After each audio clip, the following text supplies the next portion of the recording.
السلام علیکم دوستو آج میں آپ کو اپنی کتاب چکر چھولے میں سے ایک مضمون سنانے لگا ہوں، اور اس کا عنوان ہے بکواس نہ کر۔ توکل، اتفاق، دریا دلی اور سخاوت میں نے گدھا گروں سے سیکھی۔ وہ ایسے کہ ایک روز میں اپنے بیوی بچوں کے ساتھ شاپنگ کے لیے جا رہا تھا۔ گاڑی سگنل پر رکی تو ایک مانگنے والی عورت بغل میں بچہ دبائے آ گئی اور صدا لگائی، او باؤ دے اللہ دے ناتے، رب تیری آس امید پوری کرے۔ میں نے 50 کا نوٹ دیا اور وہ خوشی سے دعا دیتی ایک طرف چل دی۔ چند ثانیے بعد درجن بھر عورتوں اور بچیوں نے گاڑی کو گھیر لیا۔ سب کی سب ہاتھ پھیلائے دعائیں دیتی پر امید نظروں سے مجھے دیکھ رہی تھی۔ میں نے سب کی خدمت میں کچھ نہ کچھ پیش کیا۔ سب خوشی سے سرشار نظر آ رہی تھی۔ یہ سب معاملہ 1 منٹ کے اندر ہوا اور اشارہ کھلا، میں نے گاڑی آگے بڑھا دی۔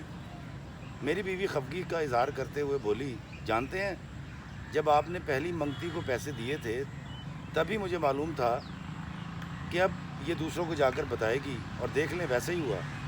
میرا اندازہ ٹھیک نکلا۔ یہ مانگنے والے ہوتے ہی ایسے ہیں، کم ظرف۔ بیگم مسلسل بڑبڑا رہی تھی، گاڑی والوں کے پاس کوئی قارون کا خزانہ ہوتا ہے جو سب کے سب نے دھاوا بول دیا۔ میں تو کہتی ہوں کہ آپ کو چاہیے تھا کہ پہلی والی کو 1 روپیہ نہ دیتے، نہ اس کو دیتے اور نہ وہ باقیوں کو جا کر بتاتی، اور نہ ہی ہمارے گرد اتنا رش لگتا۔ بیوی کی ساری باتیں ٹھیک تھیں۔ لوگ اشارے پر کھڑے پہلے فقیر کو صرف اسی لیے خالی ہاتھ لوٹا دیتے ہیں کہ یہ فقیر دوسرے فقیروں کو جا کر بتائے گا اور ہمارے گرد رش لگ جائے گا۔ میری بیگم نے ایک عام فہم بات کی تھی جو ہر طرح سے درست تھی، پر میں گاڑی چلا رہا تھا اور میری آنکھوں میں آنسو تھے۔ بیگم نے بن بادل برسات کی وجہ پوچھی تو میں نے کہا، بیگم آج چند ٹکوں کی خیرات نے مجھے ایک دائمی گر سکھا دیا۔ ان گدھا گر عورتوں نے مجھے اتفاق، دریا دلی، سخاوت اور توکل کے معنی سے آشنا کر دیا۔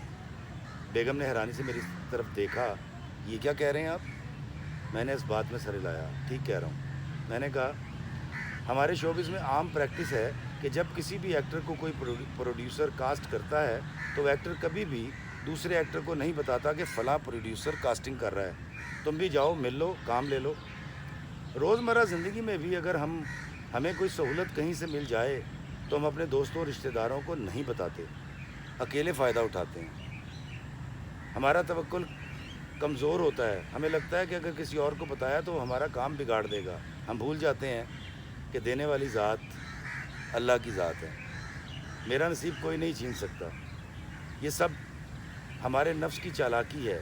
نفس ہمیں اکساتا ہے کہ چپ کر کے فائدہ حاصل کرو، کسی دوسرے کو مت بتاؤ، اور ہم نفس کی باتوں میں آ کر اکیلے ہی ملنے والی سہولت سے فیض یاب ہوتے ہیں۔ ان فقیروں کا نفس مطمئن تھا، میرے نفس کی طرح غیر مطمئن نہیں۔ بیگم کے چہرے کا تاثر بدل چکا تھا، وہ میری باتوں سے متفق نظر آ رہی تھی۔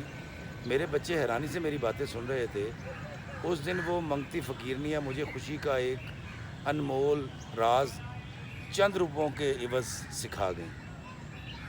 میں نے ان منگتیوں سے اتفاق، کشادہ دلی اور توکل سیکھا۔ وہ منگتی نہیں تھی، منگتی کے روپ میں اللہ کی پیغام رساں تھی جو مجھے ایک اچھی بات سکھانے آئی تھی۔ اب میں کوشش کرتا ہوں کہ اگر مجھے کہیں سے کوئی فائدہ ہو تو میں دوسروں کو ضرور بتاتا ہوں۔ میرا نفس مجھے ہر بار روکتا ہے، پر ہر بار میں اپنے نفس کو ایک جملہ کہہ کر چپ کروا دیتا ہوں، بکواس نہ کر۔ اللہ ہمیں آسانیاں عطا فرمائے اور آسانیاں تقسیم کرنے کا شرف عطا فرمائے، آمین۔